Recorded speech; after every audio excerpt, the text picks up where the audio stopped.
We want to make a podcast, and this is the theme song by The Games. Hello and welcome to the second edition of the Games podcast. We've had a great first week of Nintendo news and information, and since we recorded last week, a whole bunch of stuff has happened, so let's get to it. On my left, we've got Aaron. Howdy. Hey, how's it going? Good. Had a good week? It's been not too bad. Yeah, good to hear. And then we've got Chris. Hey Adam, how's it going? I'm good, mate. How are you? Good. It's been a big week. Yes, looking forward to breaking it all down. We've got some DLC, we've got 3DS, Wii U news. It's really good. Some good games coming out as well. Cam, how are you doing today? I'm doing really well. It's been a big week for Smash, and obviously we'll get into that a little bit later, but I've just been smashing out the Smash. Smash. It's Smash-tastic is what it is. And this week we've got a special guest. We've got our friend Ben. How are you today, Ben? I'm very good. How are you? I'm really good. Let's quickly get to it, and let's not borrow the lead story. Cam, we note that today the Mewtwo codes have been sent out for people who downloaded it, who own a copy of Smash Bros. On 3DS and Wii U. It's still not to be released yet for the rest of the general public, but... That's right, well, I'll just quickly correct you there. The code came out yesterday. Everyone got an email around 6 o'clock. Had two download codes, one for the Wii U, one for the 3DS. Interesting thing I found out about that is the 3DS actually has an in-game activation. You don't go through the eShop on the 3DS. It has to be done in-game, which is really interesting to see, considering the Wii U is the usual eShop and activate code. So I thought that was a nice little change. I would like to see that implemented on the Wii U as well. It'd be good for games like Hyrule Warriors. Yeah, it's been a while since I played it. It'd be good to see that and just have all the download packs built into the game. Same with Mario Kart. Well, Mario Kart already has it, but I think they need to implement that into Smash Bros, especially if they're going to be continuing with the DLC. So what's the difference between the 3DS? There's like a shop. So yeah, basically when you go into the game to do it, it says if you type it in on the eShop, it says you must activate this code in game. Oh, right. So you actually have to go into the game, and then I think there's an eShop link in the menu that you go through, rather than just entering the code and then it applying at a later time. Interesting. So I thought that was weird. But yeah, so Mewtwo. Fantastic. I would like to have seen some different skins on him. Sure. There's the whole Dark Mewtwo thing, which is kind of cool, but I don't get why they don't just put the shiny skin of every Pokemon on. Because Mewtwo shiny is green tail and green stomach and stuff like that. So I thought that would have been cool to see, but they put every other color in the rainbow apparently. It's kind of like an easy idea, isn't it? Yeah, well, it takes no effort really. I mean, Greninja has his.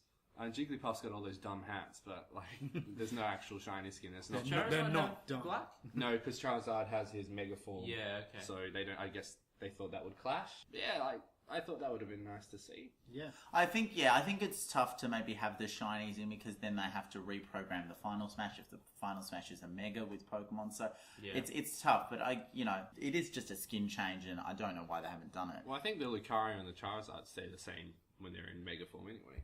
They just go to their Mega Form regardless of alternate skin. Yeah. But yeah, I guess it's something they may have overlooked or done on purpose. Who knows? Well, another thing that's come out with Smash is that there's been a patch applied to the Wii U version.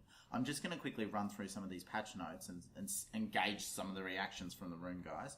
So, the big thing is that users will be able to purchase DLC from the Nintendo eShop.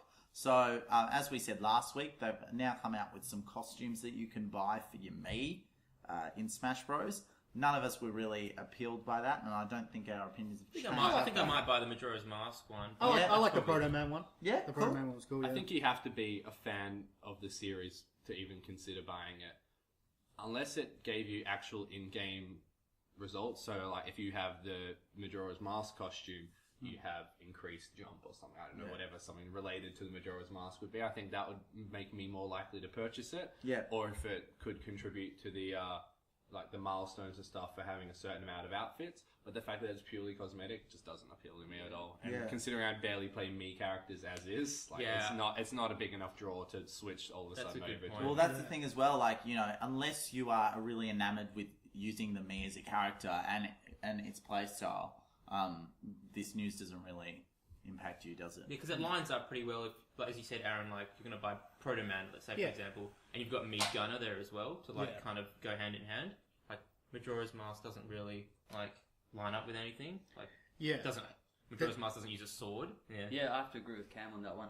I've probably used my Mii character about once, I'd say, and just getting new costumes for it doesn't appeal to me at all, especially not for money.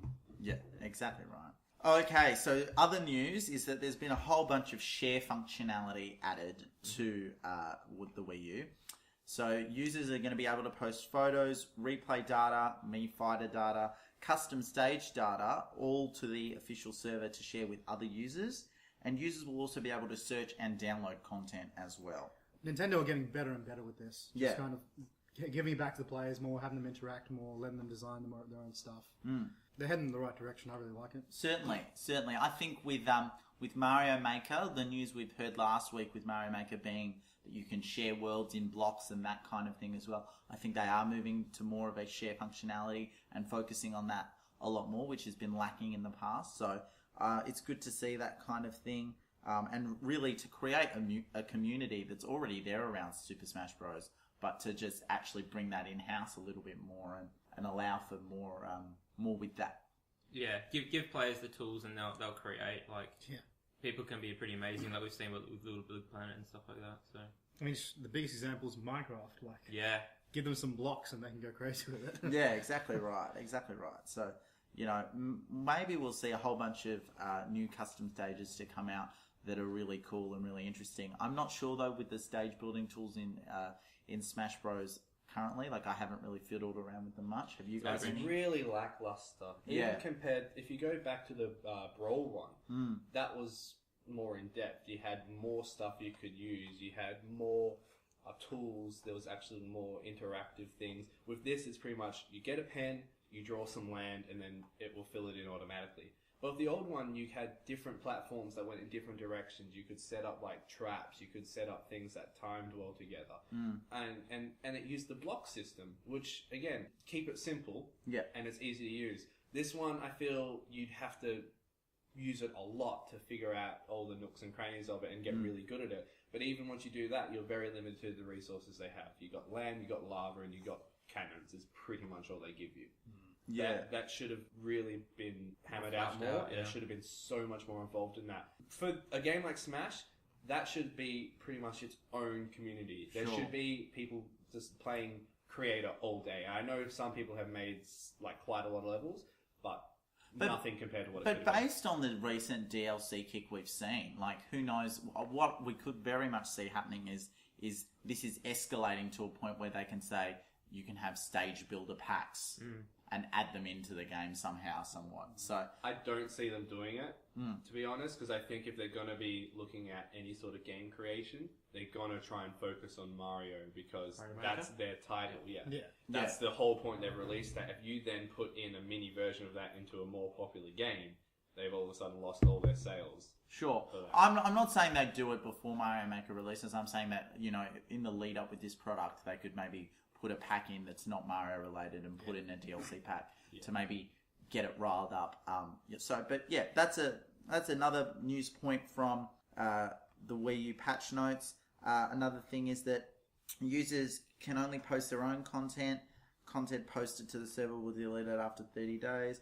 Users will be able to post photos and custom stages to Miiverse from within the game, which I'm surprised wasn't in there already, to be honest. Users will be able to share and exchange photos with users on their Nintendo 3DS friend list, which is good. I understand the idea behind all the Miiverse stuff, but honestly, I don't use it, and even the people I know who use it don't use it that frequently. And I guess that's the point of putting more stuff in, but I just don't think it's needed. They should focus on having a better chat system, which we'll get into later. Definitely. I think it could be done a lot better. Exactly.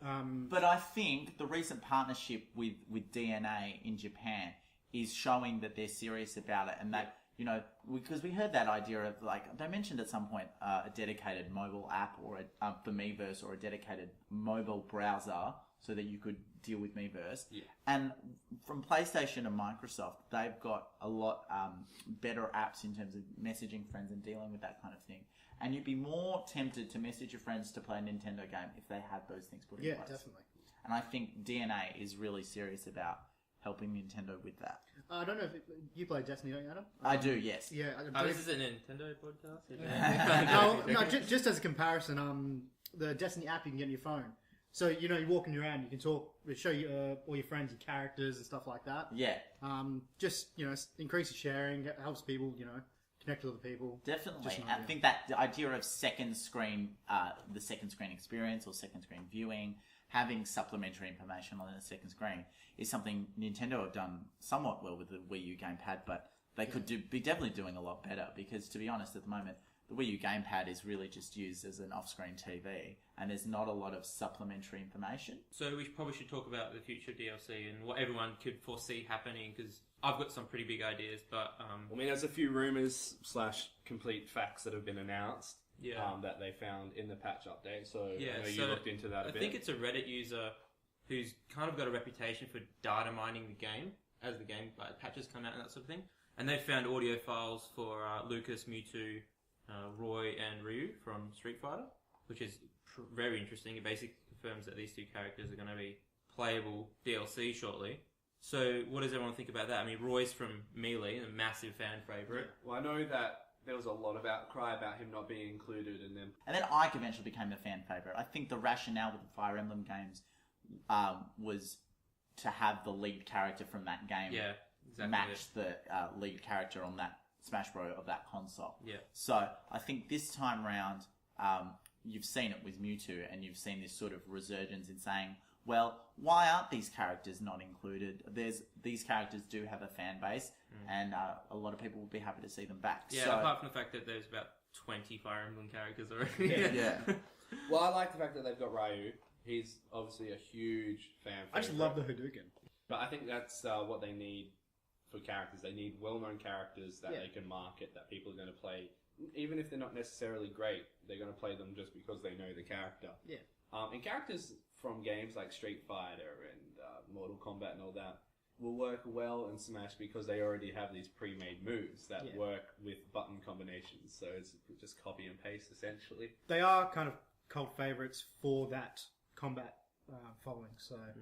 People who play Smash are more inclined to play those kind of games. Also, I think Capcom aren't really doing much at the moment in terms of, like, there aren't a lot of games, and Capcom have sort of a proven partnership with Nintendo and Monster Hunter, so this news doesn't shock me as much in terms of the fact that when you think kind of Capcom mascots, well, we've already seen it with Mega Man included. Yeah. So you think Mega Man and you think Ryu as, like, the main sort of mascots, if you will. You can see they've definitely got a partnership brewing. I think that's good. I mean, they did have some of the Street Fighter game came out a while ago on the original 3DS, which wasn't great. I don't know if any of you ever played it. I bought it. I'm going, yes, Street Fighter. This is going to be so good.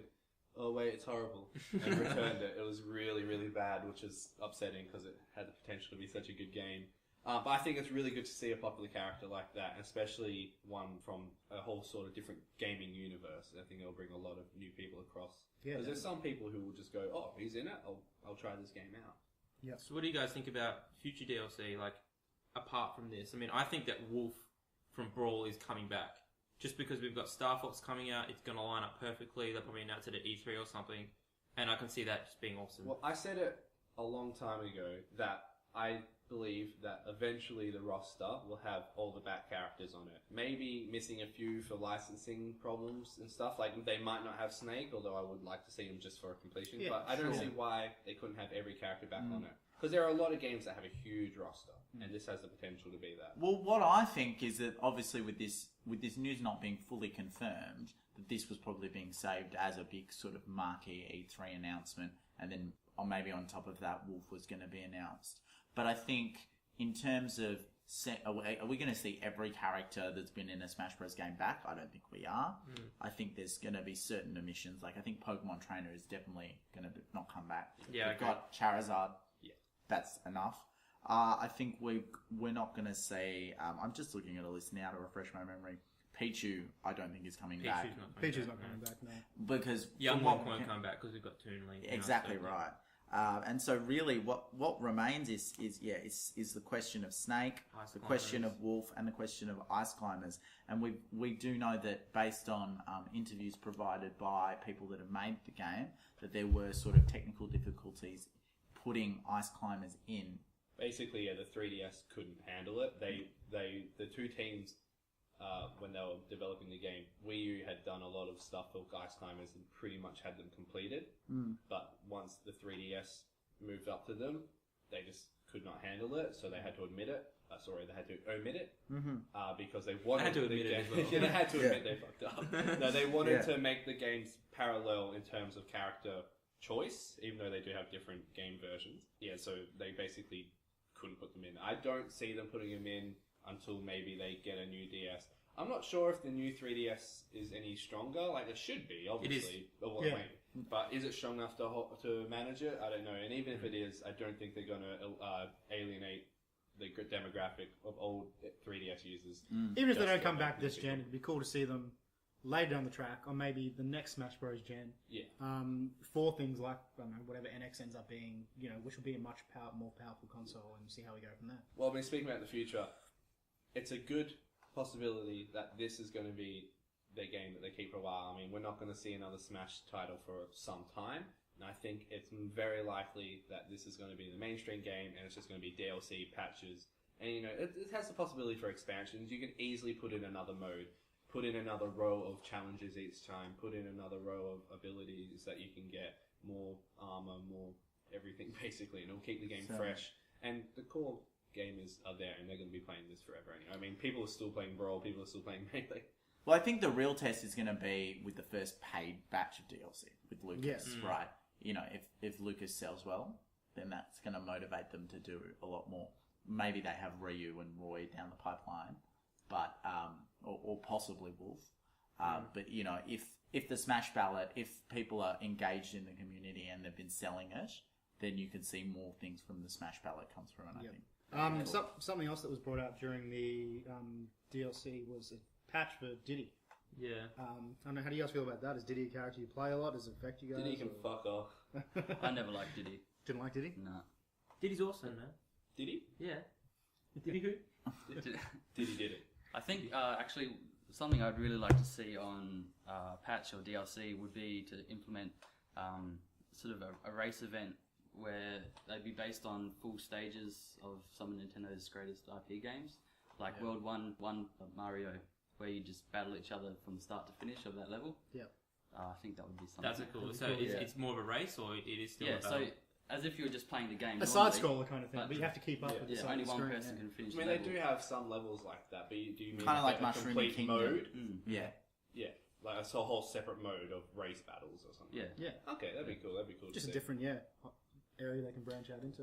Something that I thought they were going to introduce actually to the game before it got released is I thought there was going to be some sort of like Mortal Kombat system where it was like you pick a character and then you fight every character one-on-one, one by one. With brutalities as well? Could be brutality. Well, Mario just ripping off Luigi's neck. It's still a children's game, guys. Cool. Does anyone else have any sort of final thoughts on Smash before we wrap it up? No, just the DLC's been good so far. Let's see what else they have to come. Future looks good. Keep it rolling, pretty much. Yeah, I mean, it was tough because I wasn't that excited for Mewtwo as a character, but we'll see what happens, I guess, and it's a good start.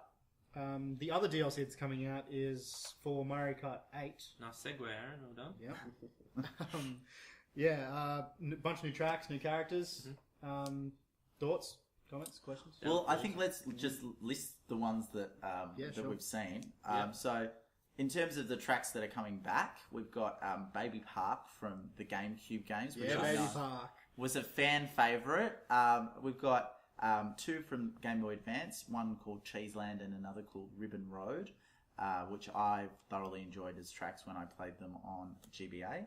And the last one being a recent remake, one from 3DS, which is Neo Bowser City, or Koopa City, as it's called. And then the four new tracks we have are Nature Road, which is, I think, an Animal Crossing related one. Is that what it's called? Yeah, I just wrote Animal Crossing. Oh, okay. Well, I've got two Animal Crossing ones, so maybe I'm wrong. There's one called Nature Road, and there's another called Animal Crossing, and then there's one called Big Blue, and then the other one is the Super Bell Subway? Super Bell Subway, yeah. So there's again, they tend to be doing two names, so the one in US, one in Europe. So that might be the the other title I had here was Wildwood, so maybe so maybe that's Nature Road. So I mean, let's go around the table. Ben, have you seen some of these tracks? What do you think about? Yeah, I've seen them on The idea. the Nintendo Directs. I haven't had a chance to play them yet. Are they released? No, they're coming out next week. Okay. Yeah, next week, 23rd? Next week. Yeah. 23rd, yeah. So, not long to go. I'm actually a lot more excited for this lot of DLC than I am about Smash Bros. Oh, yeah. Smash Bros. This is just a lot more in general. One character versus 8 tracks, 4 cars. That's 4 a fairly generous DLC as well, I think. Yeah. But I love that they're bringing other universes into it. Correct me if I'm wrong, but they haven't really done that in the past. They've sort of kept it Mario. Definitely. Funky Kong was in the Wii version, but and other characters from other universes. I think that's a really cool. Was like the last lot of DLC was Zelda, wasn't it? Yeah. That was bringing in a whole new universe. That's different. So clearly they've realised the need and knowing that it's quite popular and to bring Mario Kart and to refresh such a long franchise, they need to bring in other universes. And I think the way that they've done it by showing F-Zero and Legend of Zelda and how well received that was, and now again going back to the well on F-Zero with an awesome F-Zero track as well as Animal Crossing, it's really exciting. Yeah, I can foresee like Kirby DLC packs, Pikmin DLC packs, that would fit really well. I know you're not as excited for Baby Park as everybody else, Adam. What are you excited for, and why not Baby Park? Sure, right. So, I mean, my experience with Baby Park, so for those who don't know, Baby Park is apparently devilish in its simplicity, in that it is 7 laps around a quite circular track with one straightaway, one turn, you turn round. It's just a basic sort of loop. This one is anti-grav. This one is anti-grav, and I didn't know that going into the news that had come out. So I looked at the video and I was like, well, with anti-grav, I think that would be enough of an interesting mechanic, and also at 200cc, now being quite fast, I can imagine a lot of chaos and a lot of hectic. I read a tweet somewhere that someone was saying it was quite similar to like basically bumper cars in Mario Kart. Yeah. So, no, I am not opposed to it. I don't know, like, to me, it seemed like, based on the last set of 8 tracks, we had Excite Bike, which was quite similar in terms of how simple it was. And you could say that there's something to do devilish in, like, that level of simplicity. They're just trying to keep the differences in there. I mean, if you look back at the original tracks, we have, like, Wario's level where it's just a straight track. And it's good to see a bit of mix rather than just, here's a level, do 3 laps of it. Yeah. I think it's good to see that. I like that. I would like to see the possibility of making more laps on Baby Park instead of just having the 5, I think it is. Maybe. No, it's 7. 7 It's confirmed. 7 Yeah. for this one. Okay, cool. So it'd be cool to have 7 laps and then put it up to 10 laps or anything like that. I'd be really interested to see how it goes on 200cc because it's quite a short track, obviously. Yeah, that's going So to I'm fly going to see by. like 15-second laps of just like single power sliding around Maybe the less. whole. Yeah, it'd be even less than that. So that'd be really fun to see. Have to start practicing some power slides again. The charm in Baby Park is that you put your items down Yeah. and they don't despawn for a while. Yeah. So that's you just bananas and shells just go everywhere, and that's the whole thing. In the GameCube version, you had the big Bowser shell that you could like put down. Yeah. That's obviously not. That gonna will be in cause a this lot of version. chaos. But yeah. so excited. No, I definitely agree. But I think, Cameron, having that lap modifier should be something that they could put in all tracks, Yeah. to be honest. And that's probably something that we've asked for a long time. And there's still people saying that, with the Mario Kart DLC, are we going to see battle mode? Are we going to see a return to the real battle mode? I would love to see the old tracks put in. I think Yeah. they fucked up not putting them in because I've played with people and we're like, let's play battle mode, and they get in and they're like, what's going on here? Yeah. It's such a huge omission. Yeah. I don't know where they decided to do that, but The new battle mode is like an old friend that you haven't seen in a long time, and they've like matured, and you haven't. And you're just like, what is going on?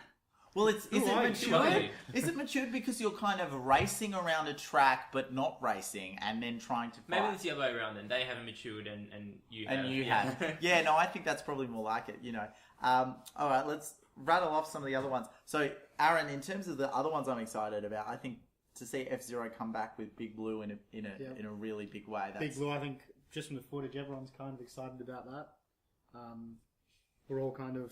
It just looks pretty, doesn't it? It looks great. It looks like a great fun track. Again, another old favourite that people are really excited for because I know the background of it. So do you guys like the idea of bringing back another Big Blue, another sort of F-Zero track? Well, yes, because the As F-Zero opposed track... to another franchise. As another franchise, I would say, because I'd rather they do this and maybe have it a bit closer, because they probably develop these back to back, right? And so I would say that I'd rather they have that than try and have a track that doesn't quite fit or doesn't have those ideas fully fleshed out. And F-Zero is the easiest transition to make because it is a racing game. So to me, I'm really excited. Mute City in the last DLC was one of my favourite tracks. Well, I never played any of the F-Zeros. I think I played them once or twice and just been destroyed by how quick they are. Neither have I, though. Yeah, I liked the level. It was fun to play. I don't know if they need 2 now, but I'll wait and see how it actually plays, because it's always good to have a little bit of difference. But they could have put in like another Zelda track. They could have put in, it's one of the more off characters. Like I would love to see like a Koopaling level. Do you guys think that them including the second F-Zero is more... There's more of a chance of them saying, here's F-Zero, you're never getting another F-Zero game, so here you go. Or is it a chance of saying, like... Oh, you loved it so much, here's the a game. Yeah, so like, what do you guys think about that? It's tough, because I look at the releases, and I definitely think they're like... There's that premier, Mario Kart being the premier racing title, and F-Zero's was kind of always seen as this B-tier game. Yeah, but it is it's because it's so hard as well. Yeah, Diddy Kong seen as another B-tier game. I think we'll see this one, and then, it is trying to hype us up for F-Zero. But then we won't see any more. The game will come out. I don't know. I hear more. I think Diddy Kong Racing. I think there's a revival of that in plan before an F-Zero game. I would love to see a double pack Diddy Kong F-Zero. That'd be really cool to see. Why not have both? Exactly. Just have half. Or a Diddy Kong Racing F-Zero crossover game where they have... I meant 2 individual games, like a double pack. But Funky Kong and Wolf going head to head? Yes. Why not? So maybe that's what Retro are working on. Diddy Kong Racing. Yeah, no, that was the rumour. That was the rumour that Retro Studios were going to work on Diddy Kong Racing, and that the omission of both Diddy Kong and Funky Kong in Mario Kart 8 was deliberate because Diddy Kong was going to have his own game. Which makes sense, and it would be enough of a crazy surprise of an announcement that they could spring it on us at E3, but we just don't know. Well, speaking of announcements, one of the biggest things that's got me going today was the announcement of Guitar Hero Live, the restart of the old favourite. Now, Guitar Hero 3 was one of my favourite games. I got really, really good at it to the point where I was winning like championships at Time Zone and stuff. And so I was really bummed out. Yeah, I was doing cool stuff back then. I was a cool kid. But the fact that they're bringing back with a new controller is really, really interesting.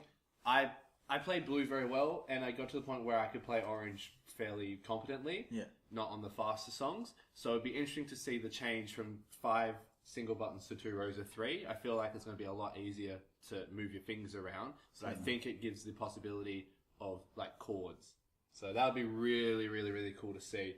Yeah, I think you get much better note combinations, and it'll be a lot easier to scale up and down on fast. It's going to be interesting, because I've always seen Guitar Hero as one of those games. You can go around to your friend's house, if you're just hanging out for the night, or if someone's having a party or something, you guys can all just hang out, play some Guitar Hero, and just it's a party game. Yeah, it's a party game. Yeah, it is quite a social game. But then there's there's 2 ways about it. Like, there's the, Cam's way of like, I'm at home, I'm just going to like jam on some songs while I get some high scores. And that's another way to play it as well if you're not that social with it. Or you can have it like, well, we're all drunk, we don't really care, and we're just, strumming along and having a good time. Especially with Rock Band, when they brought out the drums, that was one of the coolest things. The only problem I had with it is how flimsy the drums were. Yeah. Because if you had someone who was really playing, it would just... I really like the look of the new controller. I'm just worried it might be a bit slightly complicated for the more casual players. People who just rock up to a party and hang out with their friends and like, oh, give this a go.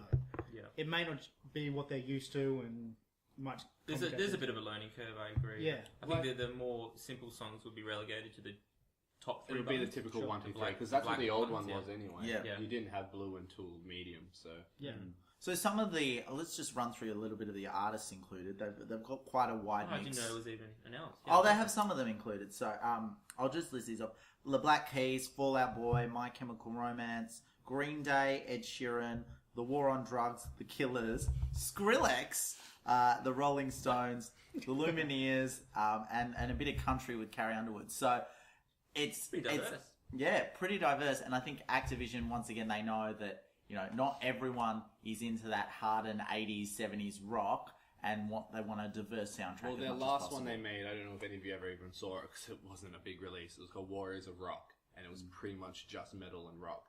It was really cool because it actually gave a different gameplay style. Instead of just playing songs, there was a story to it. Mm-hmm. You went around leveling up your character, learning new abilities, and by the time you finished the game, you had everyone's ability. So one guy had increased power, star power mode. Mm-hmm. One guy had automatic whammy. One guy had all star notes. So, and by the time you got through each character, on the last level, you had every single power up. So you were just getting like millions and millions and millions of points. Yeah.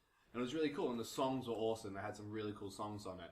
And even before that, Guitar Hero World Tour, that was pretty heavy for rock and metal, and did have some other stuff, but you could see it was very focused on that. That was my big favourite, that one. I would say all the Guitar Heroes, in contrast to Rock Band, I think Rock Band had more of a diverse sort of soundtrack list. Well, that was their sort of... and that was their kind of niche, and Guitar Hero was more of a focused on rock kind of niche. But I think, and then Guitar Hero would do like Band Hero and those kinds of like more mainstream releases. The DJ Hero. And DJ Hero was I really... like DJ Hero. I really enjoyed DJ Hero. I'm surprised they got a sequel out of it, but I really did like it. It was something different. Oh, I played through the hell out of 1 and 2 with DJ Hero. It was, one of my favourite. I've just got this image of you, Adam, just like sitting in front of your TV, just like headphones on. I'm just keen for Flute Hero when that comes Oh, it's gonna be awesome. Oh, I think Triangle the days Hero. of I think the days of other instruments are long far gone. Yeah. But I do think, Thank God. yeah, thank God for that. But I think with Guitar Hero, I think the first time I played it was Guitar Hero 3, and I remember like not knowing enough of those rock songs, but like wanting to learn and wanting to get in tune with them, and actually finding a lot of new music that I really enjoyed. Yeah. And I think that I lost a bit of that as kind of the versions got down, like with World Tour and Warriors of Rock as well. So I wasn't as motivated to play some of those games. But I am excited to see what happens now that Rock Band has their version announced, and they're on a bit of a back foot because they don't have that live action element. So Guitar Hero announced that there's a live sort of FMV cutscene thing when you play the game, which is a new thing we've seen in this kind of franchise. So what do you guys think about that part? That's the crowd you're talking about? Yeah, like the crowd. And I personally can't wait for the South Park result where you're just like, you're playing, you're just getting booed, and even if you win, like, congratulations, you are thanks. Like, I think I'll have to wait and see how far it goes from like being really, really happy and into the song and being like really, really angry and sad and booing. Because I can just imagine 10-year-old kids like, oh, I'm playing Guitar Hero, and then the crowd's just going like, boo, fucking suck. Like, well, that already kind of happened. Like, I already remember, like, as it was always like, if you were pretty bad, there were kind of boos, and the game would just like end. You would fail, and there would be a fail state. So I think it's just a permutation of that, but in a live setting. So makes you feel way worse about yourself. Yeah, at least then that like it's a random background that you don't really pay attention to. When the screen is nothing but the crowd, it's just Did you guys see like there's literally people in the crowd like going like gesturing upwards and being like, "Come on, like do better." Like it's pretty cool. Yeah, no, I'm really excited for it. So that one's coming out on all platforms. It'd be interesting to see if Activision even published the Wii U version here in Australia. I don't know. I don't know if retailers are going to carry the I don't shelf see why space not. for They it. did it for the other ones. Like even if it's a small, I think there's enough followers of it that they will release it. Because if they don't, I'll be really upset because I want it and I want it for Wii U. But you're going to buy it on Wii U? Just going around the room. Oh, definitely Wii U. So, Chris, will you buy it on Wii U? I will not be buying it. No. You won't be buying no. it. All right, fair enough. You've had quite a few of the older ones. I've had them, and they've been collecting dust. So I don't see it being a sort of a game that I'll be playing for very long. So it's not that it's a game that you don't like; it's just you don't think you'll get too much. Exactly. So you'd rather just say try it at a friend's house? Definitely. That's what Cam's for. Yeah. And how about you, Aaron? I'll be buying it for PS4. Yeah, I'm the same. I'll be buying it for PS4 as kind of I'm a lead console. How about yourself, Ben? I'm an if I buy it because I like the series, but my favourite thing was the drums that they introduced. I love playing the drums on it. Yeah. Sure. So I think my first purchase might go to Rock Band, and then maybe later on I'll pick up Guitar Hero and we'll see how it turns out. Which console would you pick it up for? PS4 though. PS4, yeah. See, I hear that Guitar Hero is going to be download only. It's not. Oh, it's not. He's got a plastic controller. Sarcasm. It's out of the USB slot. The annoying thing is, like, I want to get on Wii U. Wii U is my main Guitar Hero console. on tour on DS. It's what I collect. But I know that there won't be as big as a online presence for the Wii U. I know that if you want to pick up like a multiplayer game or a random match, PlayStation, you'll go on in 2 seconds that you Wii in one. And Wii, you got to wait around 10, 15 minutes in the lobby for one to come up. Hopefully, with all the boosted sales from Smash and Mario Kart and everything, that there'll be enough people online playing it. But we'll have to wait and see. Otherwise, I'll just end up buying it on both anyway, like I always do. You know, with the online community, something we were going to bring up was the whole Splatoon voice chat thing. You know, you just said PS4, you can connect, you can get a game straight away. They got the whole voice chat thing going on. Splatoon, it's not going to be strong. Like we spoke about this last week. So they've basically announced that they're not having game chat. Yeah. Biggest fucking mistake. Yeah. That's just alienated everyone so bad. It's taken away a real simple thing that would have made the game so much more enjoyable. It's still a party game and you can still have that atmosphere at home, but if they want this game to take off, they need the chat. If, like, I can totally see us, like, making one of those 4 teams and, like, playing it and then going into the ranked matches and stuff. Yeah. It's just going to be annoying to have to set up a Skype or something for us to be able to communicate. Something because separate, I can foresee this having really complicated team techniques and stuff that you need to be able to communicate. But if you're just like on that with on the regular Wii U without any chat stuff, you're going to be stuffed because you don't have any communication. You can go off and play single player basically in team mode and defeat. So it'd be cool to play with your friends, but if you're trying to, you know, get together, like not a lot of your friends have the game, it's going to be really hard to get involved in the online community. Yeah, exactly. Just makes it difficult. So Adam, you're the only one out of all of us, I'm pretty sure, that's played Splatoon. No. Oh, Aaron has as well. Yes. Okay, so what do you foresee this being a problem? I honestly don't, because Nintendo fans have come to expect that as a standard. So I'm sure when kids are buying it, or when mum and dad are at the shops looking at Splatoon and they're like, oh, should I buy this? They're probably like, well, I might enjoy the fact that there's no voice chat or there's no parental features that I have to block on that. So I could very much see, a parent buying this for their 8 to 10-year-old who's right in that demographic where they want to play those shooting kinds of games, those FPSs, and being actually swayed by the fact that Splatoon has no voice chat. Yeah. So I don't think it's going to impact negatively on that perspective. I think it's going to impact negatively on the perspective of what's going to happen in that community. Is it going to actually happen? But for my sort of thing, Mario Kart doesn't have voice chat, but I still Skype my friends while I play Mario Kart. Sure, yeah. I'm going to be doing the same with Splatoon. It's not ideal, but it's a workaround. It's not ideal, but I still feel like that would be more ideal than whatever implementation Nintendo has. We did try Wii Speak when it came out, and that was the voice chat thing. And, Was that a standalone thing, or was that built into it? It was a standalone thing that you bought, and it was with compatible with Animal Crossing, and another FPS, which was a bit more serious, published by Sega on the Wii, called The Conduit. Conduit? Yeah. So I played that with my friend, and we weren't just really sold. The Wii Speak was not a good piece of technology. Well, I think they have enough room to wiggle and develop that. Maybe they're not including game chat because they have grand designs for a separate thing where you can press the home menu and you have chat screen. Because honestly, the Wii U is strong enough to run 2 things at once. Yeah, especially if something's in the background. I've got a quote from the Yusuke Amano to Edge Magazine. He said that this is coming from personal experience. When I played online games, I didn't like the negativity I got from people telling me, "You're crap, go away." So we wanted to focus on the positive aspects of online gaming. So that's the developer of Splatoon. I think, it just shows to me that Nintendo's still behind on the times. They're completely babying everyone. I still think they're in the mindset of, we're Nintendo, we're the family company, we make Mario. Yeah. Okay, but they sell to families. Enough. That's the thing, though. So for me, I think that quote is indicative of the fact that, well, we can't just put in they don't have the foresight to think, we can just put in a mute function or we can put in a block function. Exactly. They want to just stop it, have the buck stop here and say, look, rather than have those secondary options, let's just have it flat out so we don't have that as a problem. The thing is, you can still grief people without communicating. and you can post stuff on Miiverse. You could say, hey, this guy... But it's all moderated on Menace. Yeah, but it's still going to go up. I mean, if it's up there for a while, it's like you can moderate people abusing people over microphones. If someone's calling some little kid shit because he's like crashing into the wall, mute him. Yeah. If some guy then goes to Miiverse and posts this kid is shit, they'll get taken down. It's doable. It just requires a lot more work on Nintendo's part. Yeah. I just think, honestly, in this age, you need some form of communication in-game. It is a huge thing not to have. And yes, there's ways around it, but they're way too far behind on the times. Yeah. This is a basic thing that you expect from a console. We've gone over, the whole online community and the DLC we've been getting, as well as, what we're looking to expect from Smash Bros, Mario Kart, and Splatoon now.